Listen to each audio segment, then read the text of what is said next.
हम सभी को अनपेक्षित और अद्भुत चीजों के जानकारी में आने पर उनसे मुग्ध होने की आदत है। पुरातत्वविदों और जीवाश्म विज्ञानियों के साथ तो ऐसा होना बहुत आम बात है, लेकिन आपको उस भावना का एहसास प्राप्त करने के लिए उन विशेषज्ञ क्षेत्रों में से किसी में काम नहीं करना है। पूरी दुनिया में हर रोज अद्भुत खोजें की जाती हैं और कभी कभी वो दुर्घटनावश खुद ब खुद हो जाती हैं। आज हम आपको हाल ही में की गई कुछ अद्भुत और रोमांचित कर देने वाली खोजों के बारे में बताएंगे। नंबर 10, लैसियोग्लॉसम डॉकिनी अका स्वीट बी। आपने वो कहावत तो जरूर सुनी होगी, save the bees save the world. इसे सुनकर ही आपको अंदाजा लग गया होगा कि मधुमक्खियां विलुप्त हो रही हैं और उनकी प्रजातियों को बचाने की आवश्यकता है। पृथ्वी पर 80% पॉलिनेशन मधुमक्खियों के द्वारा ही होता है। एक अच्छी खबर यह है कि 2021 के शुरुआत में ही इजराइल में मधुमक्खियों की एक बिल्कुल नई प्रजाति को खोज लिया गया है। इस प्रजाति का नाम लैसियोग्लॉसम डॉकिनी है।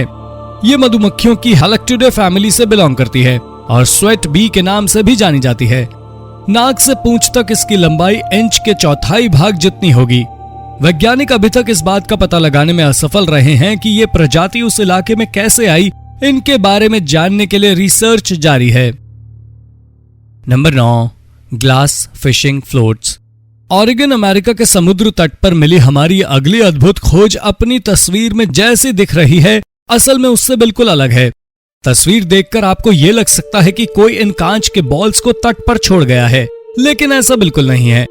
असल में ये ग्लास फिशिंग फ्लोट्स हैं, जिसे अमेरिका के समुद्र तटों से दूर जापान और नॉर्वे में बनाया गया था। हालांकि ये फ्लोट्स अब मछली पकड़ने वाले समूहों के द्वारा अब इस्तेमाल नहीं किए जाते हैं, लेकिन पहले ये दुनिया के कुछ हिस्सों में मछली पकड़ने वाले जाल में प्रयोग किया जाता था। ये जाल को बहते रहने में सहायक होता था। विशेषज्ञों का कहना है कि पहला ग्लास फ्लोट्स 1842 में नॉर्वे में बनाया गया था। उसके बाद उन्होंने कांच की जगह कॉर्क और सॉफ्टवुड जैसे मटेरियल का प्रयोग शुरू कर दिया। 1910 में यह कला जापान पहुंची। 1970 में उन्होंने भी कांच की जगह पर प्लास्टिक का इस्तेमाल शुरू कर दिया। चूंकि कांच बायोडिग्रेडेबल नहीं होता है, इसलिए ये सालों तक समुद्र में पड़े रहने के बाद भी नष्ट नहीं हुआ। Number 8, oldest painting in the world found in Sulawesi, Indonesia.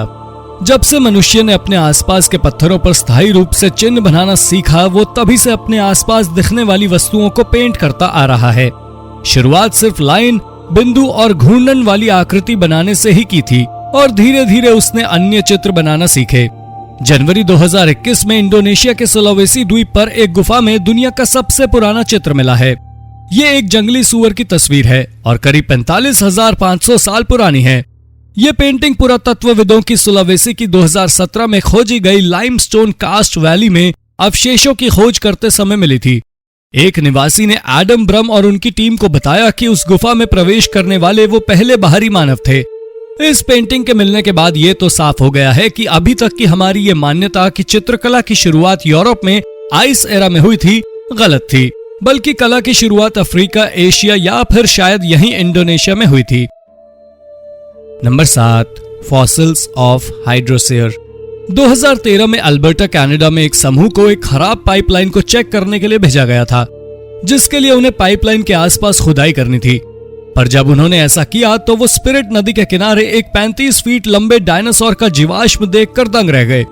लेकिन इसके इतना विशाल शरीर के फॉसिल के बावजूद भी इसे पहचान पाना आसान नहीं था। जीवाश्म वैज्ञानिकों का मानना था कि यह एक प्रकार का हाइड्रोसेयर रहा होगा।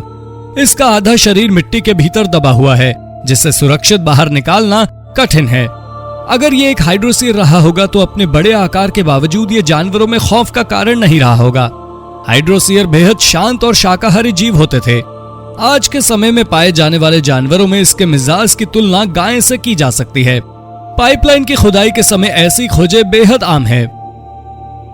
Number 6, unknown metal ball. March 2008 में ऑस्ट्रेलियाई अखबारों को एक रोचक हेडलाइन मिल गई, जब दक्षिण पश्चिमी क्वींसलैंड में एक किसान को एक सुबह उसके खेतों में धातु की एक खोखली बॉल मिली। ये क्या है, इसके बारे में लोग आज भी श्योर नहीं हैं।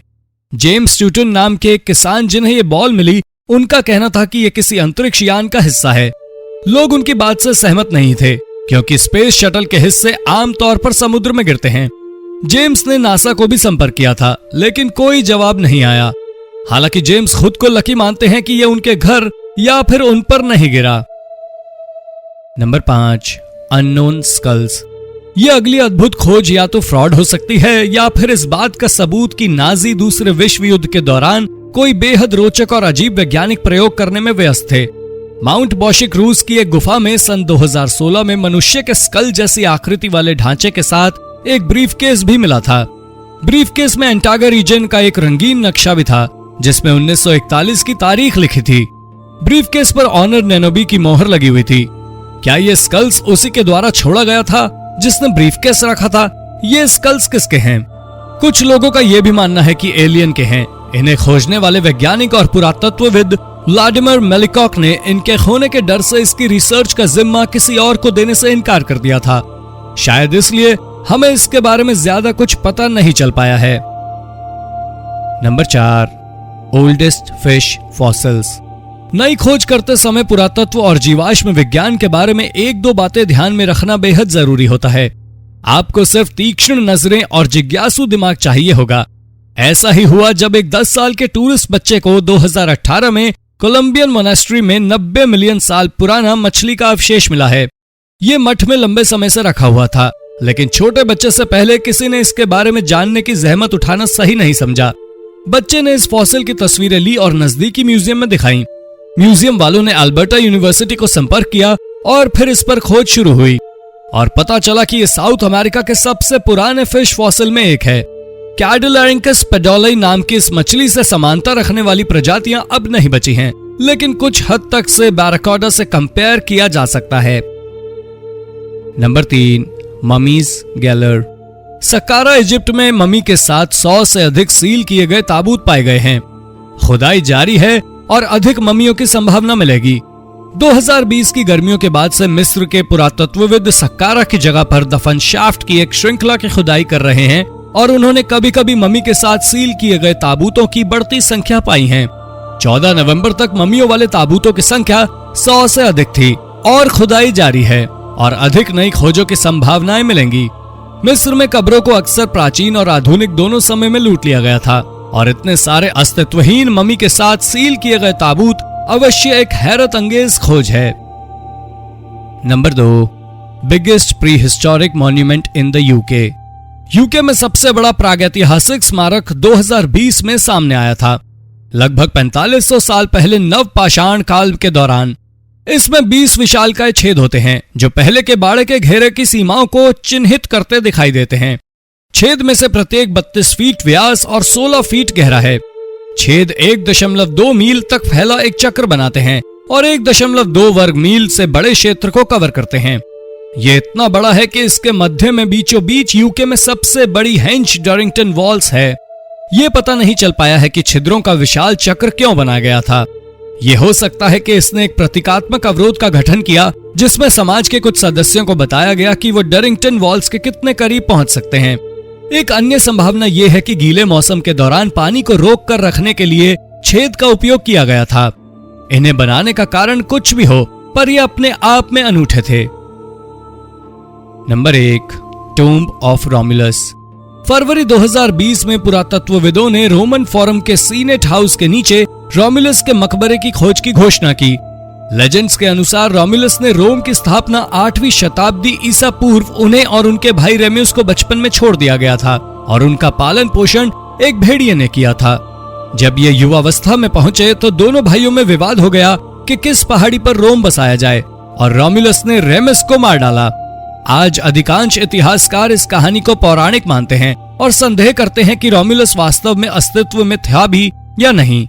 कब्र के अंदर पुरातत्वविदों को एक खाली 4.5 फुट लंबा एक हल्के ज्वालामुखी पत्थर से बना सार्कोफेगस मिला जिसे टफ कहा जाता है, जो रोमन फोरम के नीचे कैपिटोलिन हिल की खदान में मिला था।